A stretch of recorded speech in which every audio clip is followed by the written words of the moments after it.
Di tengah hiruk-pikuk kota Malang, ada dua pasar legendaris yang masih bertahan sampai sekarang. Menjadi saksi denyut kehidupan warganya, inilah kisah pusat kuliner Pasar Klojen dan Pasar Lawang yang tak pernah tidur.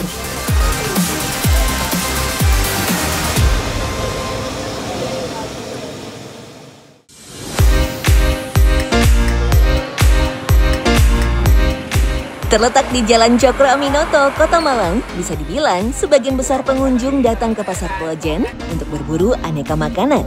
Mulai dari makanan ringan hingga makanan berat pun ada di sini.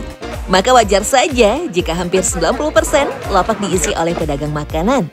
Di antara sekian banyak pedagang, salah satu yang legendaris adalah pisang tusuk goreng. Seperti namanya, pisang tusuk sendiri adalah pisang goreng yang ditusuk dengan batang kayu. Teknik ini ditemukan oleh Sugeng agar pisang matang dengan sempurna.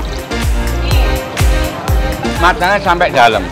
Jadi ini enggak masuk minyaknya, kurang matang, kurang tanak. Enggak sampai masuk, berarti sampai besok aman. Sampai lusa aman. Lainnya kan enggak, 2 menit matang, nanti sore 1 jam enggak bisa dimakan.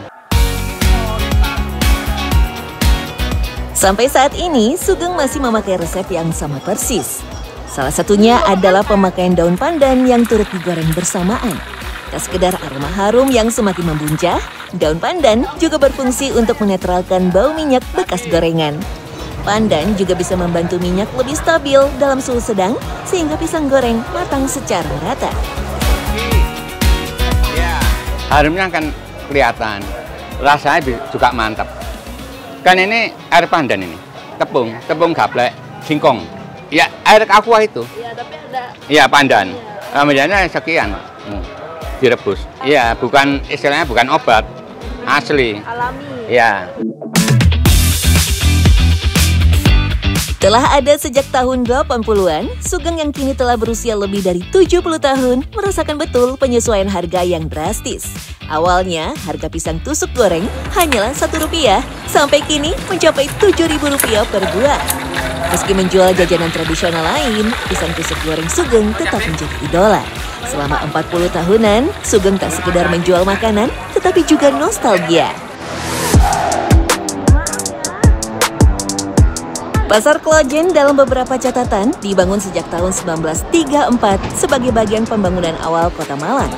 Karena itulah letaknya berada di dekat balai kota, stasiun, dan juga alun-alun yang merupakan kawasan elit kolonial.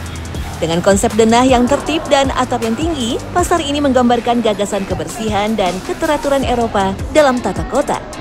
Anggarannya mencapai 47.000 gulden atau hampir 450 juta rupiah jika dikonversikan ke rupiah saat ini. Di masa awal berdiri, mereka yang berbelanja di Pasar Klojen adalah kaum priai Belanda, Indo-Eropa, sampai etnis Tionghoa.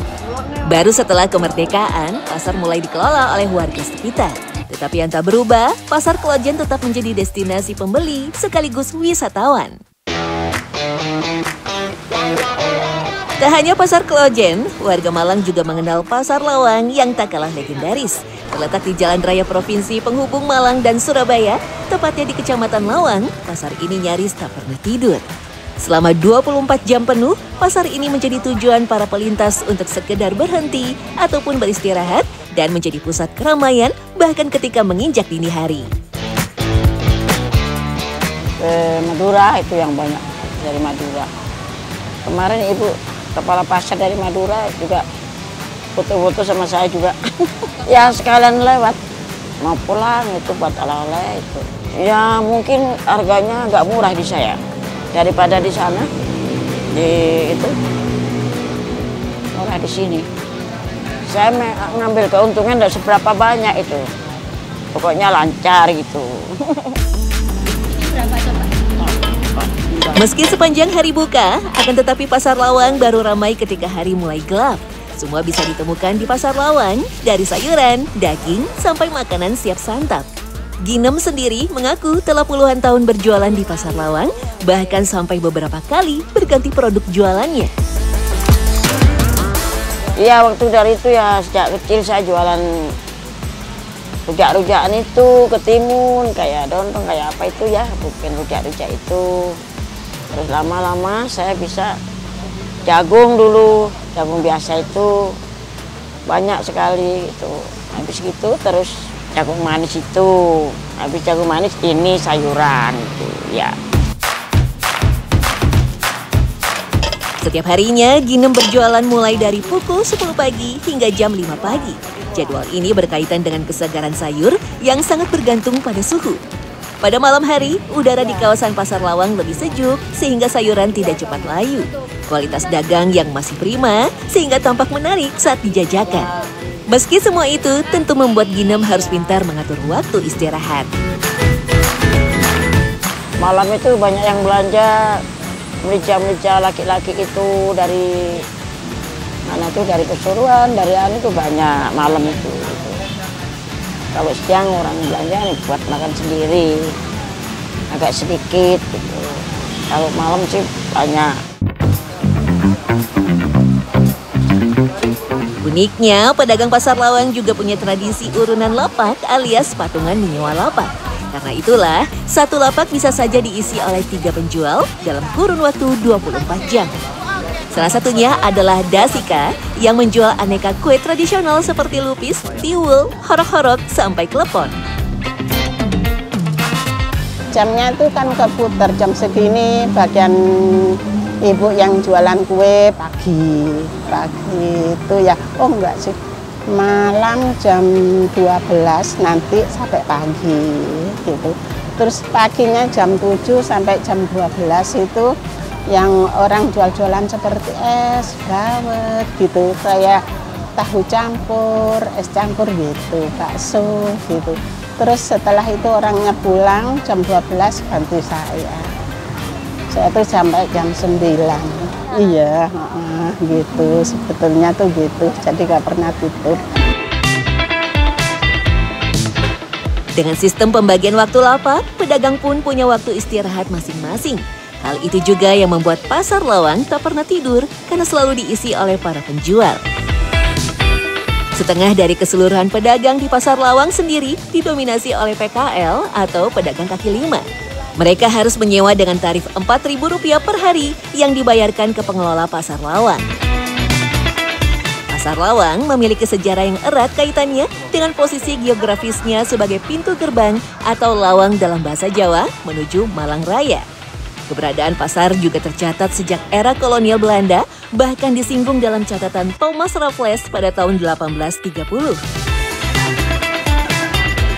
Lokasi lawang yang strategis mendorongnya menjadi sentra perniagaan penting di Malang bagian utara dengan aktivitas yang didukung oleh pedagang dari berbagai etnis, termasuk Tionghoa dan Arab. Sebuah hal yang berlanjut sampai sekarang. Ya dari sebelah timurnya dari Banyuwangi, Probolinggo, Surabaya gitu. Kan dari sini tuh kan ada tempat refreshing di Batu. Akhirnya pulangnya dari refreshingnya di Batu itu pasti mampirnya ke Lawang gitu. Jadi tamunya dari mana-mana.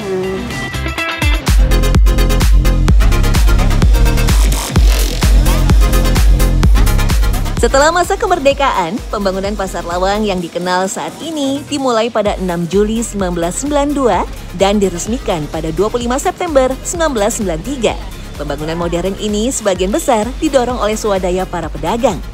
Pengelolaan pasar secara resmi diserahkan kepada pemerintah Kabupaten Malang pada tahun 2013, menandai era baru dalam manajemen pasar tradisional. Berubah, banyak yang berubah. Ya dulu itu memang semua merata jualan buah gitu, merata gitu macam-macam ya. Terus setelah itu terus pedagangnya yang pengirimnya itu banyak yang almarhum meninggal. Jadi ganti makanan ya gini macam-macam akhirnya gitu. Kan sepi gitu loh. Terus tamunya ya agak berkurang, nggak kayak dulu gitu. Yang jualan seperti baju itu banyak yang buka warung-warung gitu, makanan nasi gitu. Di tengah gempuran modernitas dan pasar digital, Pasar Klojen dan Pasar Lawang tetap berdiri kokoh. Dari pagi hingga malam, dari generasi ke generasi, dua pasar ini bukan sekedar tempat jual beli, tapi mencerminkan kehidupan khas masyarakat Malang yang tak pernah padam.